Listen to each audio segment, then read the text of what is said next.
Ito na yung harvest today. Ang lalaki. Ayan. I wanna show you pa nga pala may jackfruit tree. Ayan o.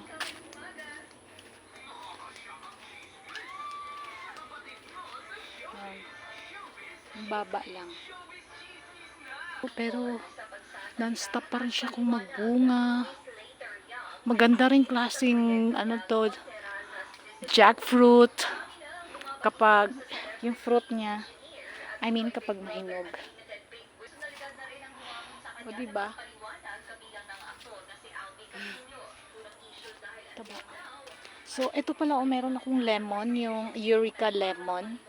Yung binibenta sa fruit stand, yung magandang klase. Hindi pa namumunga. So good luck na lang sa akin. Tapos ito na.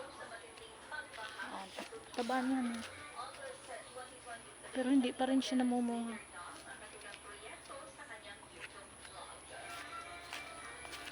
Thanks for watching. Bye!